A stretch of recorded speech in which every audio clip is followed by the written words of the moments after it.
ہجرت کے لیے 2 اونٹ بھی تیار کر رکھے تھے۔ اس پہاڑ کے پیچھے حضرت ابو بکر صدیق رضی اللہ تعالیٰ عنہ کا غلام عامر بن فہیرہ بکریاں چرایا کرتا تھا۔ وہ شام کو غار کے اندر دودھ لے کر جاتا۔ حضرت اسمہ بنت ابو بکر جو کہ حضرت ابو بکر صدیق رضی اللہ تعالیٰ عنہ کی بیٹی تھیں، جبکہ حضرت زبیر بن عوام کی بیوی تھی، وہ حضور اکرم صلی اللہ علیہ وسلم اور اپنے والد کے لیے کھانا لے کر آئیں۔ اس طرح حضور اکرم صلی اللہ علیہ وسلم کو مکہ میں ہونے والی تمام سرگرمیوں کی اطلاع ملتی رہی۔ غار ثور میں آپ صلی اللہ علیہ وسلم کو کھانے پینے کی کوئی تکلیف نہیں پہنچی۔ چنانچہ مکہ کے ہر شخص نے تلاش میں حصہ لیا۔ وہ لوگ حیران تھے کہ محمد کہاں چلے گئے، ان کو زمین نے پناہ دے دی یا وہ آسماں پر چلے گئے۔ دوستو، کفار مکہ کے کئی لوگ جن میں ابو جہل بھی شامل تھا، وہ تلاش کرتے کرتے اسی پہاڑ کے دہانے پر پہنچ گئے۔ حضور اکرم صلی اللہ علیہ وسلم کو اور حضرت ابو بکر صدیق رضی اللہ تعالیٰ عنہ کو کفار کی باتیں صاف صاف سنائی دے رہی تھیں۔ حضرت ابو بکر صدیق رضی اللہ تعالیٰ عنہ یہ تمام معاملہ دیکھ کر انتہائی پریشان ہوئے۔ آپ صلی اللہ علیہ وسلم نے حضرت ابو بکر صدیق رضی اللہ تعالیٰ عنہ سے فرمایا، گھبراؤ مت، اللہ ہمارے ساتھ ہے۔ دوستو، اللہ تبارک و تعالیٰ پر توکل رکھا کرو۔ اگر وہ بچانے پر آئے تو ابراہیم علیہ السلام کو آگ سے، حضرت یونس علیہ السلام کو مچھلی کے پیٹ میں بھی زندہ رکھ سکتا ہے، موسیٰ کو دریا سے زندہ نکال لیتا ہے، جبکہ فرعون کو اسی دریا میں غرق کر دیتا ہے۔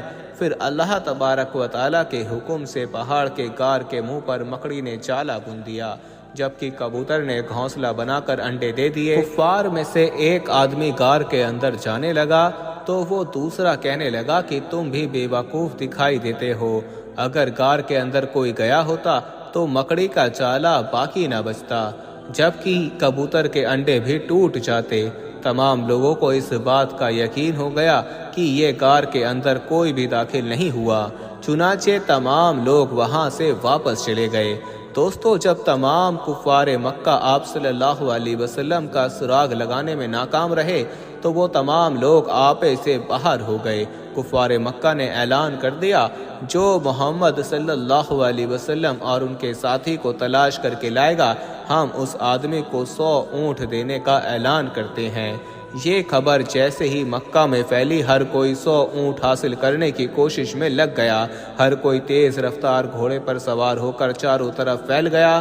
3 دن گزرنے کے بعد کفار مکہ کے جوش میں کمی آ گئی۔ حضرت ابو بکر صدیق رضی اللہ تعالیٰ عنہ کا غلام 2 اونٹ غار کے دہانے پر لے آیا۔ ایک اونٹ پر حضور اکرم صلی اللہ علیہ وسلم سوار ہو گئے، جبکہ دوسرے اونٹ پر حضرت ابو بکر صدیق رضی اللہ تعالیٰ عنہ اور ان کا غلام عامر بن فہیرہ سوار ہو گئے۔ یوں یہ 3 لوگ کا قافلہ مدینہ کی جانب چل پڑا۔ ایک آدمی جس کا نام سراقہ بن مالک تھا، وہ اپنے ساتھیوں کے درمیان بیٹھا تھا۔ کسی نے اس محفل میں آ کر کہا کہ میں نے فلاں جگہ پر 3 آدمیوں کو جاتے ہوئے دیکھا ہے۔ یہ چپکے سے دوستوں کی محفل سے اٹھا اور گھر پہنچا۔ فال نکالنے والے تیر لیے اور گھوڑے پر بیٹھ کر ان 3 لوگوں کی جانب چل پڑا۔ ابھی سراقہ بن مالک نے تھوڑا ہی فاصلہ طے کیا تھا، اس کے گھوڑے کو ٹھوکر لگی، وہ وہیں پر گر پڑا۔ چنانچہ سراقہ نے فال نکالی تو اس پر لکھا تھا، اس طرف مت جاؤ، مگر سراقہ نے 100 اونٹوں کے لالچ میں فال کی بھی کوئی پرواہ نہ کی۔ وہ تیز رفتاری سے گھوڑے کو دوڑانے لگا۔ سراقہ 3 بار گرا، 3 بار فال نکالی، مگر وہ اپنے فیصلے سے باز نہ آیا۔ چنانچہ سراقہ سفر کرتے کرتے حضور اکرم صلی اللہ علیہ وسلم کے قریب پہنچ گیا تو حضرت ابو بکر صدیق رضی اللہ تعالیٰ عنہ عرض کرنے لگے، یا رسول اللہ، دشمن خدا ہمارے قریب پہنچ چکا ہے۔ آپ صلی اللہ علیہ وسلم نے فرمایا، اے ابو بکر، فکر نہ کرو، اللہ ہمارے ساتھ ہے۔ چنانچہ اسی دوران سراقہ بن مالک کا گھوڑا زمین میں دھس گیا۔ سراقہ خوفزدہ ہو کر حضور اکرم صلی اللہ علیہ وسلم سے معافی مانگنے لگا۔ حضور اکرم صلی اللہ علیہ وسلم نے سراقہ کو معافی کا پروانہ جاری کر دیا، اس کے لیے دعا بھی فرمائی۔ دوستو، یہ مسلمانوں کے لیے انتہائی مقدس پہاڑ ہے۔ جس جگہ بھی ہمارے پیارے نبی اکرم صلی اللہ علیہ وسلم نے قدم رکھے، ہمارے لیے وہ جگہ پاک اور برکت ہے۔ اللہ تبارک و تعالیٰ کو حضور اکرم صلی اللہ علیہ وسلم کی ہر چیز سے پیار ہے۔